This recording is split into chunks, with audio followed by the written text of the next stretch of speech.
గొర్రెల గొప్ప కాపరి అయిన యేసు అను మన ప్రభువును తన నిత్య నిబంధన రక్తమును బట్టి మృతులలో నుండి లేపిన సమాధానకర్త అయిన దేవుడు యేసుక్రీస్తు ద్వారా రాయబడింది. తన దృష్టికి అనుకూలమైన దానిని మనలో జరిగించుచు ప్రతి మంచి విషయంలోనూ తన చిత్త ప్రకారము చేయువాడు. గొర్రెల గొప్ప కాపరిగా ఆయన మనకు ప్రతి విషయంలో ఆయన మంచి చేసేవాడు.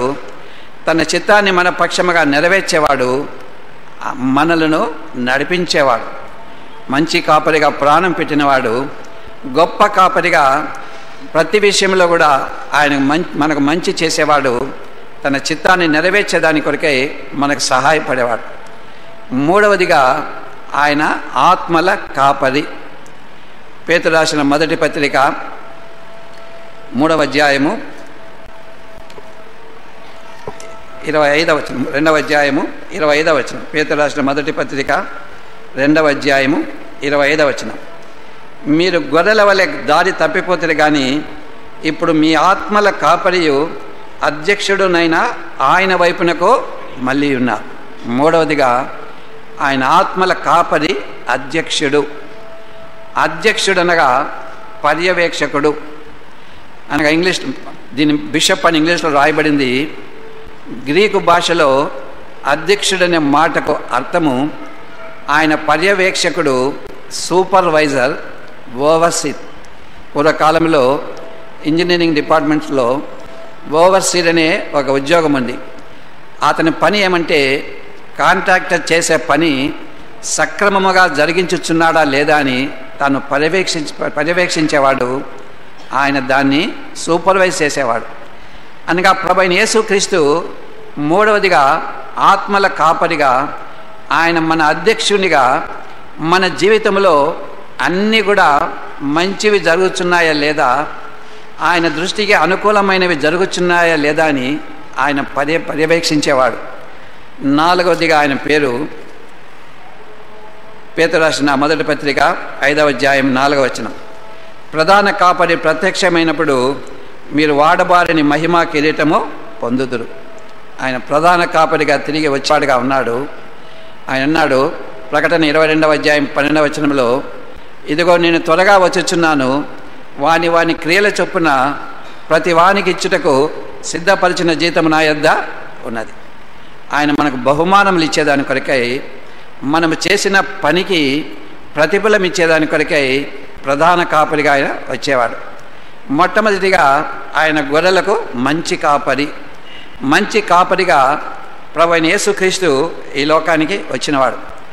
ఇశ్రాయేలీలకు కూడా ఆ దినాల్లో కాపరులు అని పిలువబడేవారు ఉన్నారు. వారి కాపరులు ఎవరంటే వారి ప్రధాన యాజకులు, వారి యొక్క యాజకులు, వారికి పరిసయ్యులు, వారికి శాస్త్రులు. పరిసయ్యులు దేవుని కొరకై, దేవుని పని కొరకై, దేవుని పరిచయ కొరకై ప్రత్యేకించుకొనిన వారు, వారు ప్రత్యేకింపబడిన వారు. శాస్త్రులు అనగా దేవుని వాక్యాన్ని బాగా ఎరిగినవారు. పూర్వకాలంలో ఇప్పుడు మాదిరి ముద్రించే యంత్రాలు లేవు కాబట్టి శాస్త్రులని పిలువబడేవారు దేవుని వాక్యాన్ని ప్రతులుగా రాసేవారు. అనగా దేవుని వాక్యం బాగా చదివిన వారు, ఎరిగిన వారు ఇశ్రాయేలీలను నడిపించవలసిన వారు. కానీ ఆ కాపరుల గురించి 34వ అధ్యాయం ఎహెజ్కేలు గ్రంథంలో 2-3 వచనాల్లో ఆ దేవుడు వారిని గురించి చెప్పిన మాటలు, వారు తమ కడుపు నింపుకునే వారు గొర్రెలను మేపరు, బలహీనమైన వాటిని బలపరచరు, గాయపరచబడిన వాటికి కట్టరు, తోలివేయబడిన దాన్ని తోలుకొని రారు, తప్పిపోయిన దాన్ని వెదకరు. వారు కఠిన మనస్కులై ఆ గొర్రెలను కాయుదురు. వారు గొర్రెలను గురించి చింత లేనివారుగా ఉన్నారు. కేవలము వారు తమ కడుపు నింపుకొను కాపరులు. కానీ ప్రభువైన యేసుక్రీస్తు ఆయన మంచి కాపరిగా వచ్చినవాడు. తప్పిపోయిన గొర్రెలను వెదికేదానికి వచ్చినవాడు. యోహాను సువార్త 10వ అధ్యాయంలో నేను గొర్రెలకు మంచి కాపరినని ప్రభువైన యేసుక్రీస్తు తను తాను ప్రత్యక్షపరుచుకున్నవాడు. 9వ అధ్యాయం యోహాను సువార్తకు వెళ్ళినప్పుడు మొదటి వచనంలో, ఆయన మార్గమున పోచుండగా పుట్టు గ్రుడ్డి అయిన ఒక మనుషుడు కనబడెను. ఆయన మార్గమున పోచుండగా ప్రభువైన యేసుక్రీస్తు ఆయన మార్గమున పోచుండగా అనగా ఆ మార్గమున ఆయన వెళ్ళవలసిన వాడు. ఆయన సమరయ మార్గమున వెళ్ళినవాడు, ఒక స్త్రీ కొరకై ఆ మార్గమున వెళ్ళినవాడు. ఆయన ఆ సముద్ర తీరమున నడుచుకుంటూ పోయినవాడు. కారణం అక్కడ నలుగురి కొరకు వారిని తన యొక్క అపోస్తలులుగా చేర్చుకునే దాని కొరకై పేతురు కొరకు, ఆంద్రేయ కొరకు, యోహాను కొరకు, యాకోబు కొరకు తాను వెళ్ళినవాడు. మత్తయి సువార్త 9వ అధ్యాయం 9వ వచనంలో ఆయన సుంకపు మెట్టు వద్దకు వెళ్ళినాడు. సుంకపు మెట్టు అనగా సుంకము వసూలు చేయు కార్యాలయము, అదొక ఆఫీసు.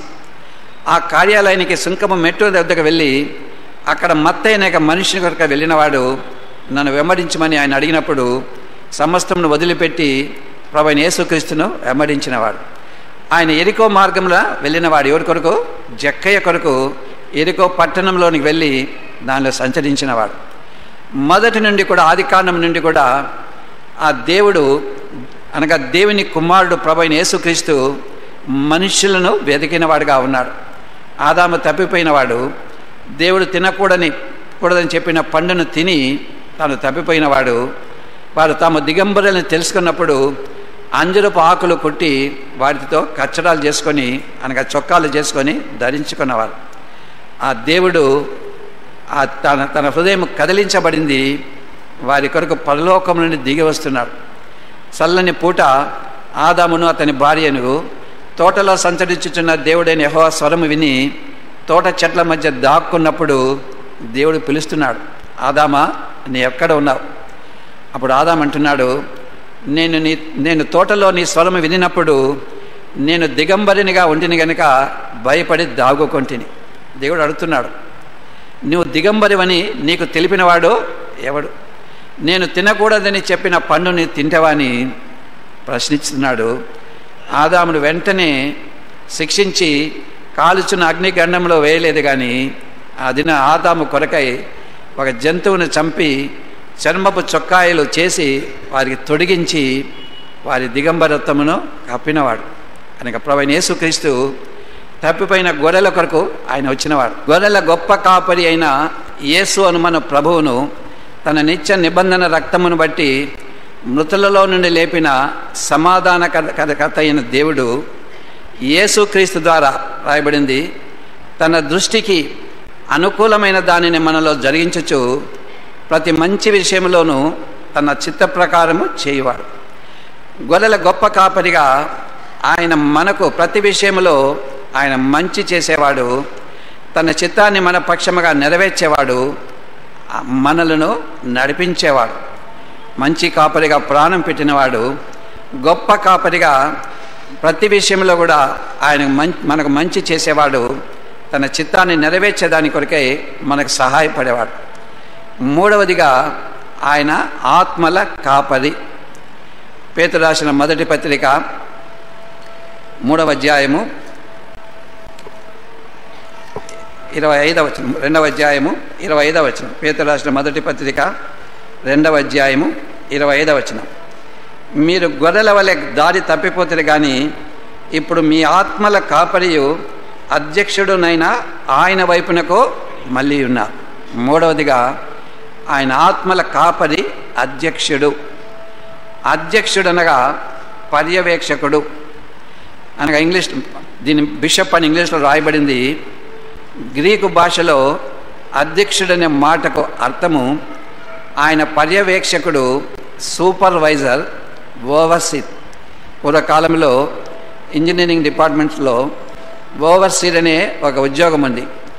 అతని పని ఏమంటే కాంట్రాక్టర్ చేసే పని సక్రమముగా జరిగించుచున్నాడా లేదా అని తాను